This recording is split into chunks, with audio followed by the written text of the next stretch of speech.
Saludos amigos. Anderson Boscan, llegó la hora de decir la verdad.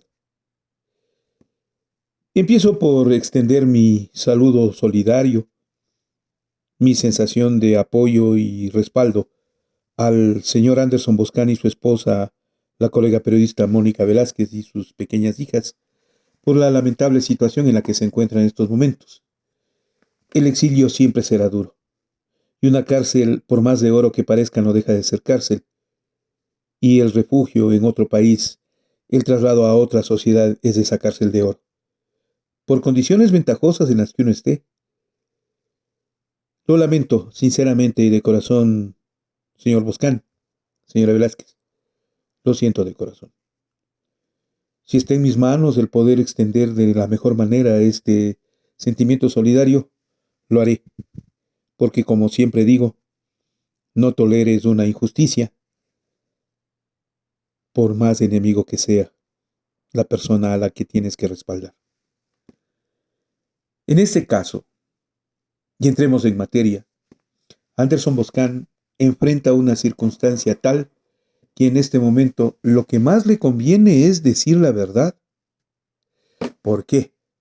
Porque callarla a estas alturas, después de todo lo que ha ocurrido, lo único que puede llevar es a incrementar el peligro que corre Anderson Boscan, porque quien ha delinquido, quien ha corrompido, quien ha faltado a la ética, a la profesión, quien ha sido capaz de cometer un delito, siempre le temerá al otro que le sabe. Y ese es el caso de Anderson Boscan con los que se está enfrentando este momento. Como él mismo lo comentaría en su instante, un periodista sabe muchas cosas. Y ese es precisamente el conflicto. ¿Qué sabe Anderson Boscan? ¿Y cuánto de lo que sabe es verdad? ¿Y cuánto de esa verdad pudo decirla? ¿Y cuánto de esa verdad se cayó? La Posta, cuando empezó su labor hace algo más de 4 o 5 años atrás, salió con el sentimiento de revancha que se tenía en ese instante de parte de la prensa frente a lo que había sido el gobierno de el economista Correa. Y entonces, para ellos, era el momento de hacerse presente con el fin de presentar un proceso de periodismo de investigación constante que les lleve al país a la verdad. Lamentablemente, por la imagen que ellos mismos dieron, empezando por Anderson Boscan y Luis Vivanco, fue que habían convertido a la prensa en un negocio. Y probablemente las verdades que ustedes conocieron desde el principio y que las saben hasta ahora eran más motivo de chantaje que de investigación periodística. Por eso les digo, ¿cuánto de lo que ustedes dijeron es verdad? ¿O cuánto la negociaron? Está en sus manos decirlo, no en las mías. El país espera expectante que ustedes completen esa verdad. Y no administren la verdad como le recomendó a Anderson Boscan Carlos Vera. No, no administren esa verdad. Eso sería traicionar a su propia ética profesional. Y como lo respondió en su momento Anderson Boscan, él no comparte ese criterio. Pues si no comparte, hay mucho que decir. Y ustedes tienen que decirlo de manera abierta y directa. Hablo claro. La Posta, convertido en un negocio del chantaje, recibió ingentes cantidades de dinero provenientes de las más extrañas fuentes que no han sido reveladas. Esa es una primera verdad que sería interesante que la digan. ¿Quién financió la Posta? ¿Quién pagó la Posta? ¿Quién apoyó a la Posta? Puede que sean fuentes éticamente valiosas, respetables y que merecen ser publicadas. O si hay de aquellas en las cuales poco hubo del respeto a la ética profesional, entonces ustedes saben en la Posta que han tenido que callar, por vergüenza o por temor. Anderson Boscan nos debe un capítulo entero respecto a la relación con Lenín Moreno. ¿Cuánto dependieron de Lenín Moreno? ¿Cuántas verdades se dijeron sobre Lenín Moreno? ¿Cuánto de lo que hizo Lenín Moreno ustedes lo conocían? ¿Y se callaron? ¿Se ocultaron? ¿O simplemente las transformaron? Lo cierto es que Lenín Moreno fue un miserable cuando pasó por el poder, que abusó del mismo y que contó con la posta.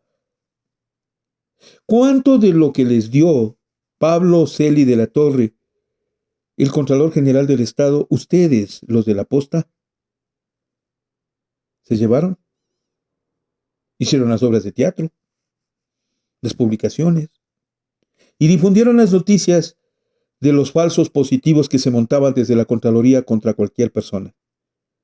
¿Cuánto del incendio de la Contraloría ustedes saben o se callaron? Es hora de la verdad, Anderson Boscan, es hora de la verdad. También usted tiene que decirnos, y mucho, respecto a la relación con Guillermo Lasso Mendoza. Porque de amigos a enemigos, ustedes pasaron muy fácilmente. Ustedes respaldaron a que Guillermo Lasso llegue al poder. Se vanagloriaron de ello. ¿Y después? Después ustedes no pudieron sostenerlo. ¿Por qué? Porque alguna mano misteriosa, alguna fuerza inexplicable, les llevó a ustedes a conocer con excesiva rigurosidad lo que había pasado en el gobierno de Guillermo Lasso.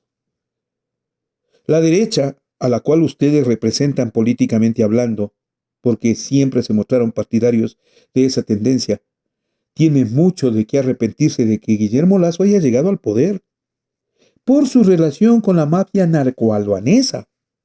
Y ustedes saben que existió, porque ustedes saben que Guillermo Lasso tuvo entre su gente a un Danilo Carrera, a un Hernán Luque, a un Rubén Cherres, que se conectaron directamente con esas mafias. ¿Que por qué ustedes lo denunciaron? Esa es una verdad que ustedes tienen que contar.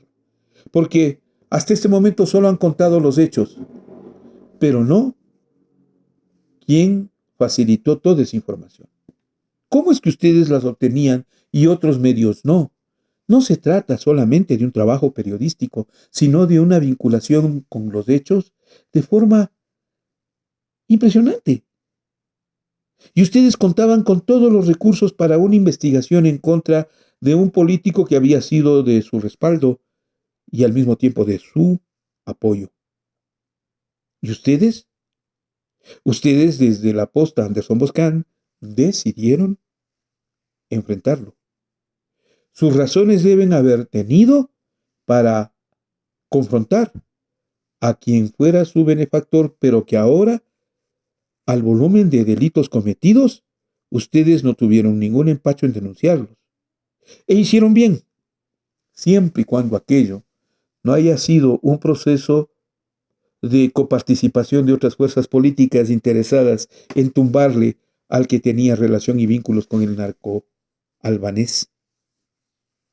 Porque entre ellos, entre los peleados, entre los ganados, entre los perdidos, entre los derrotados y entre los humillados en la política ecuatoriana, siempre surgen deudas y esas deudas se cobran. Ustedes fueron los ejecutores de ese cobro de la deuda. Creo que nos deben esa respuesta. Anderson Boscan, usted también nos debe una respuesta necesaria, nos debe una verdad. ¿Cuál fue su vínculo con los narcotraficantes? No ha aclarado lo suficiente. No lo ha hecho. Pero dígalo. ¿Cuál fue su vínculo con los capos del narcotráfico, innombrables o no? ¿Cuál fue su relación? ¿Cuál fue su vinculación? ¿Cuál fue su pedido de dinero, recursos, plata o como quiera usted llamarlo por las capturas de pantalla que aparecen en la casa de aquellos vinculados con la corrupción y que ahora son armas usadas en contra suya? Porque usted, Anderson Boscan, aparece así nítido, tal cual, como si fuese parte de ellos. Ahí no se le ve haciendo periodismo, sepa usted explicar qué estaba haciendo en esa casa, la del señor Mansur, en su momento. ¿Y cuál fue su vinculación con los narcos? A los que desde Teleamazonas y Milton Pérez les golpearon durísimo cuando les dijeron una frase que se ha convertido en popular, ñañándose con los narcos. ¿Va a hablar sobre el tema, Anderson? ¿O no vamos a hablar del tema? Yo creo que nos debe una verdad. Nos debe una verdad. Que no consta en su libro de la investigación sobre Guillermo Lazo, que no consta en sus expresiones, que no consta en sus distintos documentales y explicaciones. Si todo ello quedó para la historia, les diría con toda franqueza, y esa es otra verdad, que la historia no está completa, que no han escrito lo suficiente, y que no esperen que Guillermo Lazo, uno de los hombres más poderosos en el Ecuador, arrebatado del poder por sus denuncias, se quede tan tranquilo como si nada. Ahí hay un espíritu de venganza, que ustedes deben saber enfrentarlo, medir las consecuencias, sin duda. No me agrada decir esto, por cierto, pero yo siento que parte de lo que ustedes están pasando este momento es por el espíritu de venganza que pueden tener los que estaban en el poder con Guillermo Lazo Mendoza. Y se van a vengar de ustedes, sin duda alguna. Les cobrarán bien caro las deudas.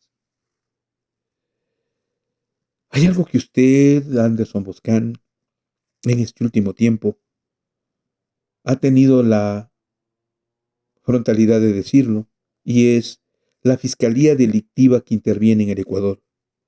El poder de la Fiscal General del Estado, Diana Salazar.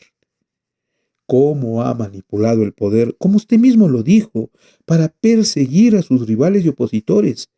No son los rivales del país, no son opositores del gobierno, no son opositores de la sociedad, son opositores a Diana Salazar, quien le ha humillado al Ecuador desde el momento mismo que llegó a la fiscalía con una nota del 10/20 y que le ha convertido a esa entidad en un reducto de gente que vive fabricando, montando pruebas, preparando operativos, allanando casas a la hora de la madrugada en complicidad con Teleamazonas, y del cual ustedes eran conocedores y en cierto momento beneficiarios, porque la información también llegó donde ustedes, Anderson Boscan.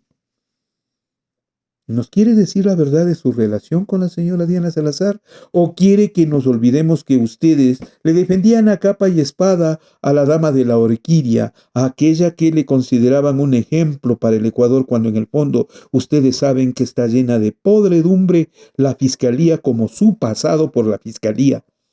Que usted mismo, Anderson Boscan, tuvo que retratarla. Usted mismo tuvo que decirle a la nación cuán puerca es la fiscalía, cuán delictiva es la fiscalía en los tiempos de Diana Salazar.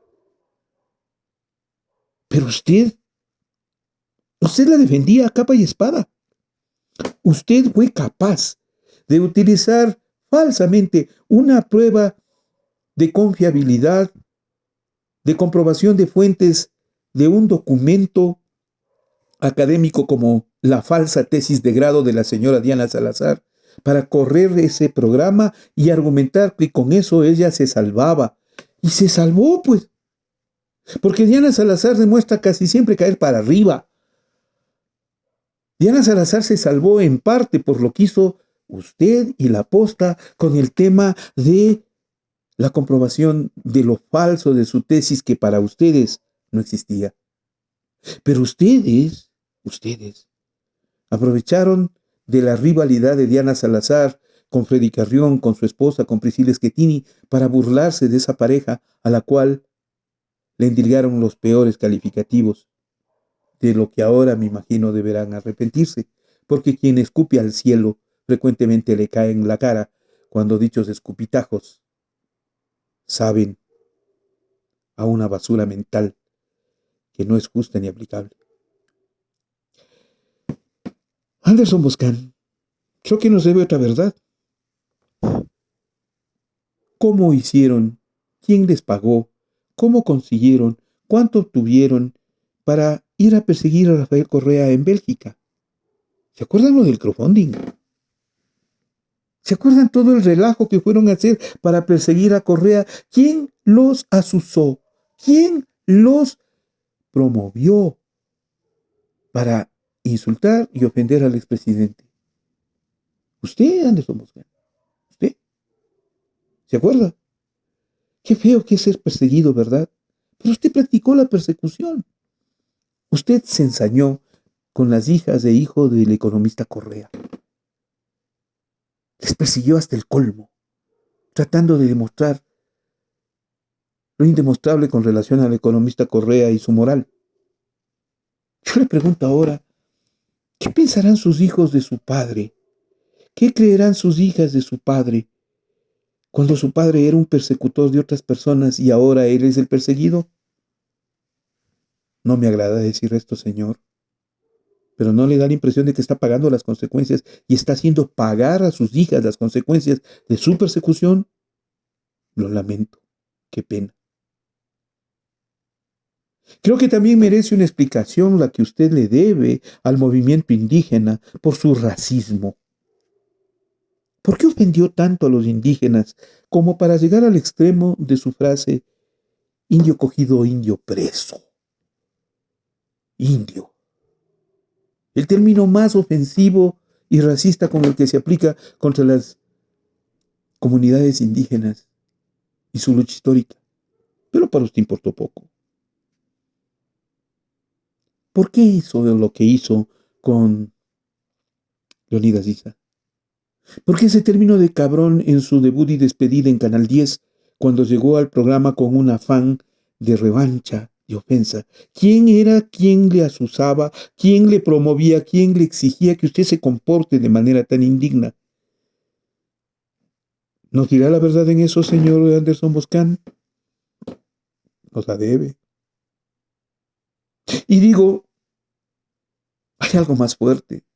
Claro que sí, hay algo mucho más duro en todo lo que yo he analizado con relación a usted y es el hecho de que usted dijo saber y conocer con precisión todos los males, todas las inconductas, todos los presuntos delitos, todo lo que hizo la señora Diana Salazar, con lo cual, con sus archivos, con la mitad de lo que usted tiene en sus archivos, usted podía cambiar el juicio político que esta semana, justo la de su exilio, terminó por anularse.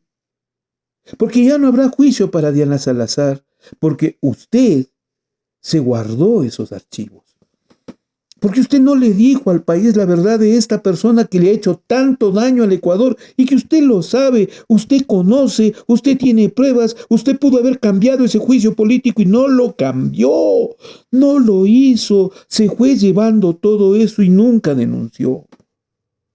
Anderson Boscan, ¿por qué se cayó lo del juicio a Diana Salazar?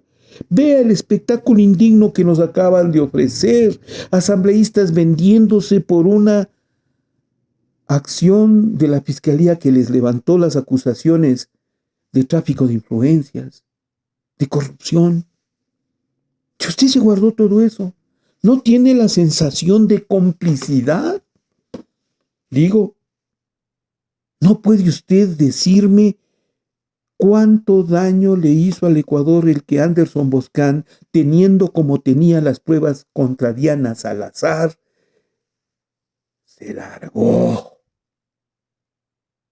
destruyendo todo nivel de credibilidad pública? Porque en el momento en que usted se cayó, en el momento en que usted amenazó, en el momento en que usted chantajeó con decir la verdad sobre el tema y no lo hizo, usted traicionó su propia historia, su propio pasado, su propia ética profesional y nos dejó en el país a una persona que ahora usted está pagando las consecuencias, porque desde el poder lo utiliza para perseguir a sus enemigos.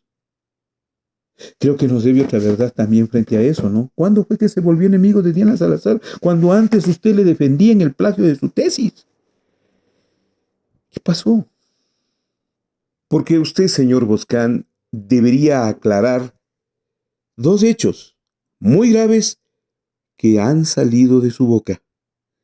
El primero, usted acusó a la fiscal que bien podría mandar a su gente de los ríos para darle la vuelta, o sea, para matarle.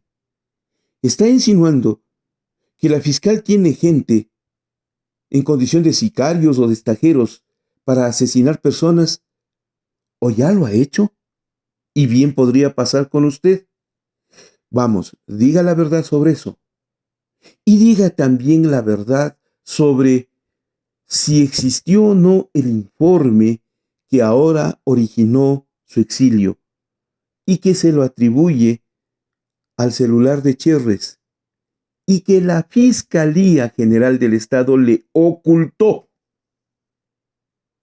tanto que hay una conspiración entre la Fiscalía y la policía para asesinarle. Digo, aquello le está costando en este momento que hasta su abogado, Felipe Rodríguez, le abandone en el peor momento, por cierto, pero deje de defenderle en su causa. Anderson Boscan, vale la pena que usted de esto diga la verdad y toda la verdad sobre la fiscal general del Estado y estas graves acusaciones. Me quedan dos puntos finales. El uno es un interrogante y el otro es una afirmación. El interrogante es: ¿cuánto sabe usted del crimen de Villavicencio? ¿Y por qué no me lo ha dicho? No sé. Lo último que supe es que usted y Villavicencio se pelearon cuando eran muy amigos en su acto de oposición enfermiza contra Rafael Correa. Sí, usted y Villavicencio. Pero después se andaban sacando cuentas, se andaban acusando entre ustedes de chantajistas, de tenedores de la verdad, de administradores de las causas que ustedes manejaban a pretexto de investigaciones y que lamentablemente el país no conocía, y si no hubiera sido por ese enrostrarse entre Villavicencio y usted, jamás el Ecuador lo hubiera conocido. Ese era mi interrogante. Ahora viene mi punto final. Lastimosamente, señor Boscan, usted se fue llevando toda esa verdad. Y ahora, que hubiera sido el momento para decirla, cuando no la dijo en el momento preciso, con lo cual créame que usted hubiese pasado a la historia, hoy usted, señor Anderson Boscan, va a tener que tragárselas. Y no sabremos cuándo nos dirá la verdad. ¿Sabe por qué? Porque usted está en condición de refugiado o de asilado en Canadá. Y yo soy diplomático conocedor del derecho internacional. Y sé que las condiciones del asilo siempre van acompañadas de la prohibición para el asilado de hablar sobre la situación interna del país del cual usted ha salido perseguido. Se le prohíbe hablar. Usted no podrá hacerlo. Usted no podrá volver a utilizar esa tribuna de la prensa desde el exilio en Canadá porque puede que le toleren al principio, pero llegará algún momento en que cualquiera de quien se considere víctima de sus dichos y entredichos le pueda denunciar y Canadá o le amenace o le retire el asilo si usted no se calla. Entonces, mal hizo en no decirnos la verdad. Anderson Boscan, llegó la hora en que usted encuentre la forma de decirnos la verdad. Si no es por usted, que sea por la posta, que fue el medio que fundó y con el cual actuó. Porque si no, si usted se calla la verdad, como se ha callado hasta este momento, usted pasará al escombrero moral de la historia. Y en ese sitio hay un montón. No sea más uno del montón. Le llegó su hora, Anderson Boscan. Diga la verdad. Le quiero agradecer al público de Ecuador Inmediato. Le pido que se afilie a nuestro sistema Ecuador Inmediato Premium. Estos editoriales son precisamente por la gente que se afilia a Ecuador Inmediato Premium y nos apoya. Sea usted uno más que nos da su mano, su respaldo. Denos su clic en gracias, denos su like, aporte a nuestro crowdfunding, denos un respaldo que lo necesitamos para poder seguir contando la historia. Ecuador Inmediato, 20 años. Yo no dejaré de luchar por la vida.